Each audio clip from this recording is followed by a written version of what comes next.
Last 2-3 మంత్స్‌లోనే 3-4 plane crashes అయ్యాయి. So దాని గురించి మాట్లాడతాను. ఎప్పుడైనా ఇంజిన్ ఫెయిల్యూర్ అనేది మనకేం చెప్పి రాదు కదా, అది ఉన్నట్టుండి వచ్చేస్తుంది.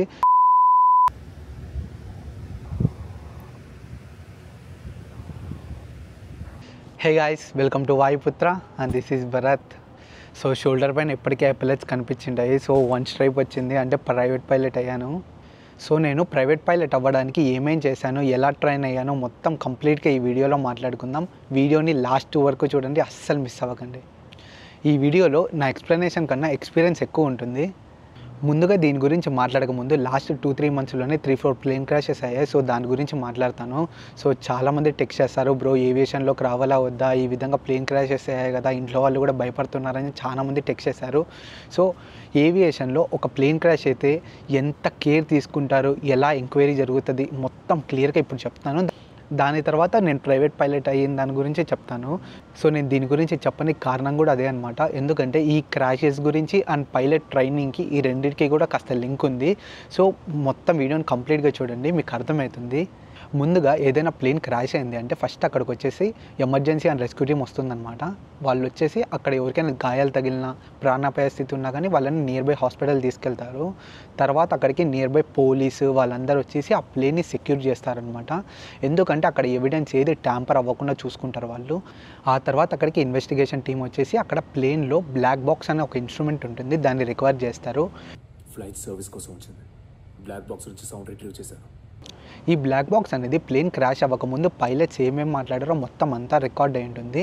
ప్లేన్ క్రాష్ అవ్వకముందు పైలట్స్ చెప్పింటారు కదా, సో ఈ ప్రాబ్లం ఎక్కడ వచ్చింది, ఏమయ్యింది, ఏంటి అని చెప్పేసి ఈ అన్ని మాటలు మొత్తం వీళ్ళ కన్వర్జేషన్ మొత్తం రికార్డ్ అయి ఉంటుంది అనమాట.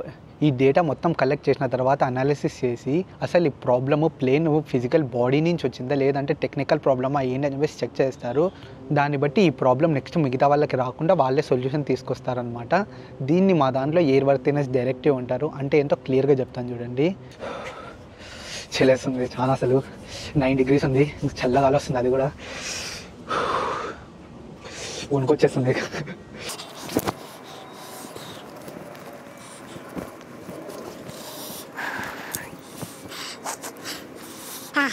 బెటర్.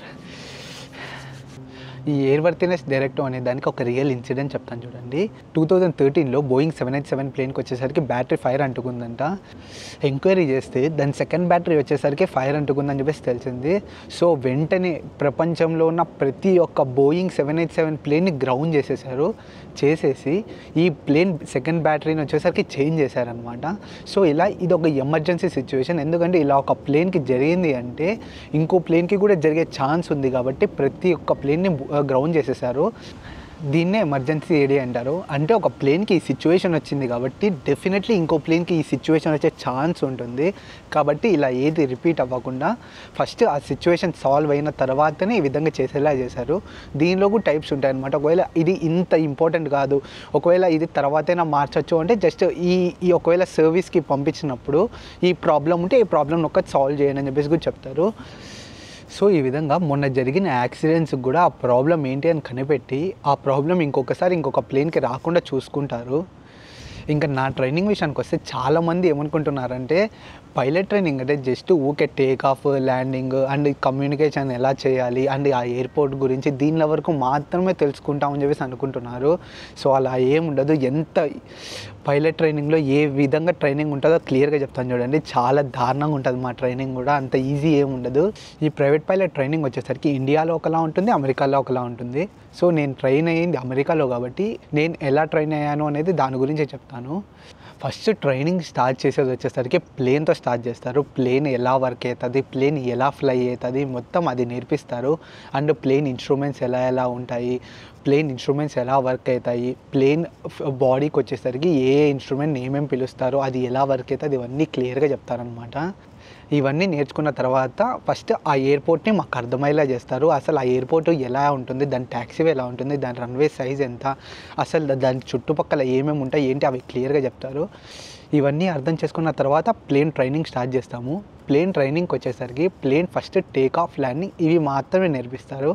సో ఒక్కసారి ఈ టేక్ ఆఫ్, ల్యాండింగ్ ఒక 2-3 ప్లేన్స్ అయినాయి అంటే ఆ తరువాత మెన్యూవర్స్ స్టార్ట్ చేస్తారనమాట. మెన్యూవర్స్ అనేవి ఎలా ఉంటాయి చెప్తాను చూడండి. అసలు మెన్యూవర్స్ అంటే ఏందో చెప్తాను చూడండి. మెన్యూవర్స్ అంటే ప్లేన్ని మా అంతకు మేమే కావాలని ప్లేన్ని క్రాష్ చేస్తామన్నమాట. అంటే ప్లేన్ పోతుంది అంటే కావాలని ప్లేన్ని పడిపోయేలా చేసి మళ్ళీ దాన్ని రికవర్ చేయాలన్నమాట. సేమ్ ప్లేన్ని పైకి ఇలా మొత్తం పైకి వెళ్ళినాము అంటే దాని ఏరోడైనామిక్స్ డిస్టర్బ్ అయ్యి ప్లేన్ ఆటోమేటిక్గా పడిపోవడం స్టార్ట్ అవుతుంది. సో ఇలా పడిపోయినప్పుడు కూడా మనం ఏం చేస్తాము అనేది కూడా మేము నేర్చుకుంటాము. దాంతోపాటు ఎమర్జెన్సీ ల్యాండింగ్ వచ్చినప్పుడు ఏం చేయాలా, ఫైర్ అంటుకున్నప్పుడు ఏం చేయాలా, ఇలా కొన్ని థింగ్స్ అన్నీ మేము నేర్చుకుంటాము. ఒక్కొక్క దాని గురించి ఎక్స్ప్లెయిన్ చేస్తాడు. ముందుగా ప్లేన్ ఫ్లై అవుతుందంటే మెయిన్ దాని వింగ్స్ వల్ల అనమాట. వింగ్సే దాని వెయిట్ ఎంత ఉన్నా కానీ అవే మోస్తాయి అనమాట. సో ప్లేన్ టేక్ ఆఫ్ అయ్యే ముందు ఫస్ట్ దాని ఎయిర్ స్పీడ్ ఇంత అని చెప్పేసి ఒక స్పీడ్ వచ్చిన వెంటనే ఆటోమేటిక్గా టేక్ ఆఫ్ చేస్తాము. సో టేక్ ఆఫ్ చేసినాక పైకి వెళ్తాం కదా. సో ఈ మెన్యూవర్స్ ఏవైతే చేస్తామో ఈ మెన్యూవర్స్ కూడా ఎక్కడ పడితే అక్కడ చేయమన్నమాట. అంటే ఎయిర్పోర్ట్ నియర్ బై ఏరియాలో కానీ కింద పాపులేటెడ్ ఏరియాలో ఇలా ఎక్కడ చేయము. దానికి ప్రాక్టీస్ ఏరియా అని సపరేట్ ఉంటుందన్నమాట. సో ఆ ప్రాక్టీస్ ఏరియాకి వెళ్ళి అక్కడ కూడా ఈ ప్రాక్టీస్ ఏరియా మోస్ట్ ఎలా ఉంటుందంటే కింద పాపులేషన్ ఏం లేకుండా లైక్ పీపుల్ కానీ ఏం లేకుండా జస్ట్ గ్రాస్ కానీ ఏదైనా స్వాంప్స్ కానీ ఇలా ఏమైనా ఉన్నాయంటే ఆ ప్లేస్కి వెళ్ళేసి అక్కడ ట్రైన్ అవుతాం అన్నమాట. నా వర్క్ వచ్చేసరికి నేను ట్రైన్ ఏదో వచ్చేసరికి ఒక స్వాంప్ పైన అవుతాను. స్వాంప్ అంటే ఒక బురద మట్టి అనుకోండి, దానిపైన నేను ట్రైన్ అవుతాను.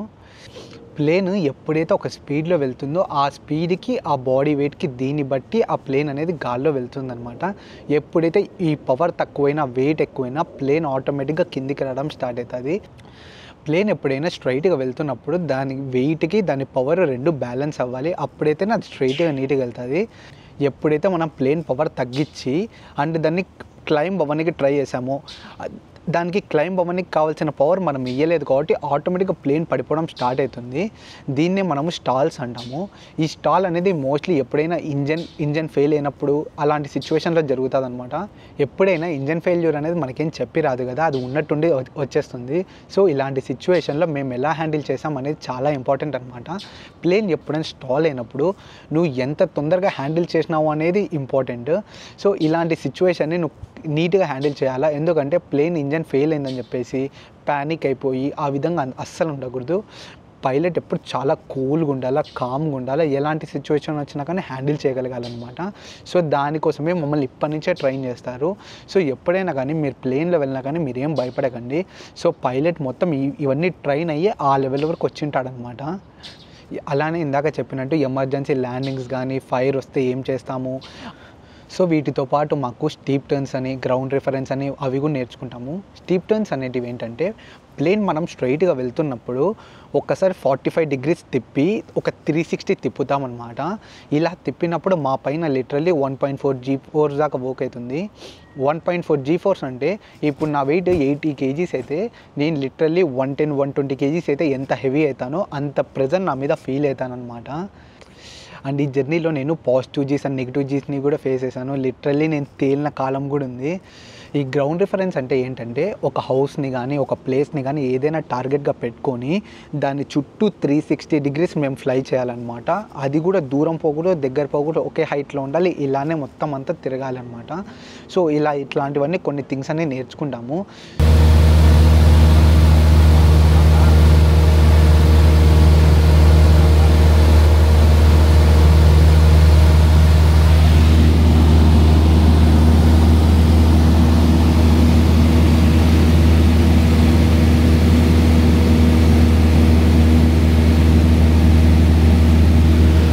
ఈ పైలట్ జర్నీ స్టార్ట్ చేయకముందు ప్లేన్ చాలా ఈజీగా ఉంటుందిలే, ఈజీగా హ్యాండిల్ చేయొచ్చు, ఎలాగో కార్ వచ్చే కదా సిమిలర్గానే ఉంటుందిలే అని చెప్పేసి అనుకున్నాను.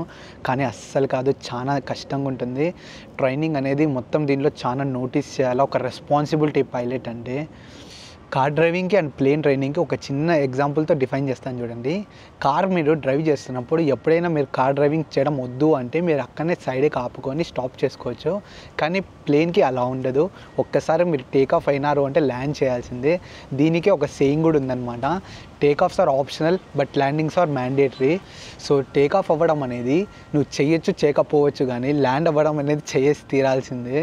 సో ఒక్కసారి నువ్వు టేక్ ఆఫ్ అయినావు అంటే ప్లేన్ ఎక్కడో ఒక చోట నువ్వు ల్యాండ్ చేయాల్సిందే అనమాట. సో మధ్యలో నేను ల్యాండ్ చేయలేను అన్నీ కూడా ఏముండదు. పైలట్ని ఎప్పుడు వర్స్ట్ కేస్ సినారియో కోసమే రెడీ చేస్తారనమాట. ప్లేన్ క్రాష్ అయితే ఎలా హ్యాండిల్ చేయాలి, ప్లేన్ ఎమర్జెన్సీ సిచ్యువేషన్లో ఎలా హ్యాండిల్ చేయాలి, ఫైర్ వస్తే ఎలా హ్యాండిల్ చేయాలి, స్టాల్ అయితే ఎలా హ్యాండిల్ చేయాలి, ఇలా వర్స్ట్ కేస్ సినారియోస్లోనే హ్యాండిల్ చేస్తారనమాట. సో పైలట్ ట్రైన్ అయ్యింది కూడా అలానే. సో ఎంత తొందరగా తను రికవర్ చేయగలడు అనే దాన్ని బట్టే తను ట్రైన్ అయి ఉంటాడనమాట. ఇంకా ప్రైవేట్ పైలట్ అవ్వడానికి ప్రాసెస్ వచ్చేసరికి అమెరికాలో వచ్చేసరికి ఫస్ట్ సేమ్ మెడికల్స్ కంప్లీట్ చేసుకోవాలి. ఆ తర్వాత రిటన్ టెస్ట్ ఉంటుందన్నమాట. సో రిటన్ టెస్ట్ కంప్లీట్ చేసుకోవాలి. దాని తర్వాత ట్రైనింగ్ అని, గ్రౌండ్ క్లాసెస్ అని ఇలా. సో వీటితో పాటు సోలో హవర్స్ ఇన్ని చేయాలని చెప్పేసి, ఇన్స్ట్రక్టర్తో ఇన్ని చేయాలి, నైట్ హవర్స్ ఇన్ని ఫ్లై చేయాలి అని చెప్పేసి ఇలా కొన్ని ఉంటాయి. సో నైట్ హవర్స్ అంటే లాస్ట్ టైం ఒక వీడియో పెట్టాను చూడండి, నైట్ ఫ్లై చేశాను అని చెప్పేసి ఒక వీడియో చేశాను. సో ఆ వీడియో చూడని వాళ్ళు ఉంటే చూసేయండి. కావాలంటే డిస్క్రిప్షన్లో కానీ లేదంటే ఐకార్డ్స్లో మెన్షన్ చేస్తాను. వ్యూస్ చాలా బాగుంటాయి. సో ఎయిర్పోర్ట్ లైట్స్ ఎలా ఉంటాయి, ప్లేన్ లైట్స్ ఎలా ఉంటాయి అవన్నీ కూడా దాంట్లో ఎక్స్ప్లెయిన్ చేశాను. చూడని వాళ్ళు ఉంటే ఆ వీడియో చూసేయండి. ఆ తర్వాత వచ్చేసరికి ఎండోర్స్మెంట్స్. ఈ ఎండోర్స్మెంట్స్ అనేటివి ఇన్స్ట్రక్టర్ సైన్ చేయాలి. అవి లాగ్ బుక్లో సైన్ చేస్తాడనమాట. ఎప్పుడు సైన్ చేస్తాడంటే నేను సోలోగా వెళ్ళకముందు లేదంటే క్రాస్ కంట్రీ చేయకముందు ఇలాంటి టైంలో సైన్ చేస్తాడు.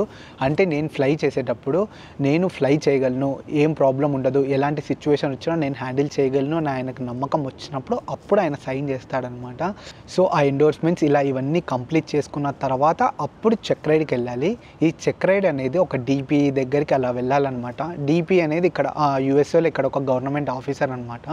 సో సేమ్ ఈ చెక్ రైడ్ అనేది ఒక సెమ్ ఎగ్జామ్ లెక్క అనమాట. సో ఈ చెక్ రైడ్కి వెళ్ళిన వెంటనే మొత్తం 2 స్టేజెస్ ఉంటాయి. ఫస్ట్ వచ్చేసరికి ఓరల్ ఉంటుంది, ఆ తర్వాత ఫ్లైట్ ట్రైనింగ్ ఉంటుంది. ఓరల్కి వచ్చేసరికి ఆయన ఎంతసేపు అయినా తీసుకోవచ్చు, ఏమైనా అడగచ్చు, ప్లేన్ గురించి అడగచ్చు, నేను ట్రైన్ అయిన దాని గురించి అడగచ్చు, ఎయిర్పోర్ట్ గురించి అడగచ్చు, లిటరల్లీ అట్మాస్ఫియర్ కానీ ఏ దానిపైన గురించి అయినా అడగచ్చు అనమాట. అండ్ ఎంతసేపు అయినా ఆయన అడగచ్చు. నాకు వచ్చేసరికి నాకు 1 hour 40 minutes అయితే పట్టింది. అండ్ నేను కంప్లీట్ చేసుకున్న తర్వాత ఆ తర్వాత ఫ్లైట్ ట్రైనింగ్కి వెళ్ళాలి. ఫ్లైట్ ట్రైనింగ్కి వెళ్ళిన తర్వాత సేమ్ ఒక్కసారి టేక్ ఆఫ్ అయిన తర్వాత మెన్యూవర్స్ కానీ ఇవన్నీ ఆయన అడిగాడు. సో మొత్తం అన్నీ కంప్లీట్ చేశాను. సో ఇవన్నీ కంప్లీట్ చేసిన తర్వాత ఆయన సాటిస్ఫై అయితే అప్పుడు ఆయన నాకు లైసెన్స్ ఇస్తాడనమాట. లేదు అంటే మళ్ళీ ఈ ప్రాసెస్ రిపీట్ చేసుకోవాలి, మళ్ళీ నెక్స్ట్ టైం అప్లై చేసుకొని మళ్ళీ కంప్లీట్ చేసుకోవాలి. సో ఈ ప్రాసెస్ అంతా ఇలా కంప్లీట్ చేసుకుంటే ఫైనల్లీ అప్పుడు నేను ప్రైవేట్ పైలట్ అవుతాను. సో ఇందాక చెప్పినట్టు 1 badge వచ్చింది నాకు. సో ఈ ప్రైవేట్ పైలట్ అవ్వాలన్నా ఎవరన్నా అవ్వచ్చు. మీ ఏజ్ కానీ దీనికంతా ఏ ప్రాబ్లం ఉండదు, ఏ రిస్ట్రిక్షన్స్ ఉండవు. మీరు అవ్వాలంటే అవ్వచ్చు. It's based upon me interest అనమాట.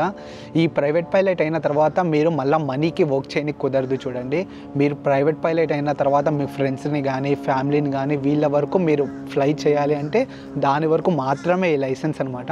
అంటే ఇప్పుడు నేను ప్రైవేట్ పైలట్ అయ్యాను కాబట్టి ఇప్పుడు కావాలంటే నేను నా ఫ్రెండ్స్ని కానీ నా ఫ్యామిలీని కానీ ఎవరైనా నేను పిలుచుకోపోవచ్చు. నేను వాళ్ళని ఫ్లై చేసి నేను ఇవన్నీ చూపించచ్చు అనమాట. కానీ నేను మనీకి వర్క్ చేయకూడదు ఇక్కడ. సో అదైతే ఇంపార్టెంట్. చూడండి, ఈ వీడియోలో ప్రైవేట్ పైలట్ అవ్వడానికి ఏమేం కావాలో ప్రతిదీ అంతా క్లియర్గా చెప్పినాననే అనుకుంటున్నాను. సో ఈ వీడియోని లాస్ట్ వరకు చూసినందుకు థ్యాంక్ యూ సో మచ్. ఇలాంటి ఏవియేషన్ ఫ్యాక్ట్స్ కోసం, ఏవియేషన్ నాలెడ్జ్ కోసం don't forget to like, share and subscribe. Thank you.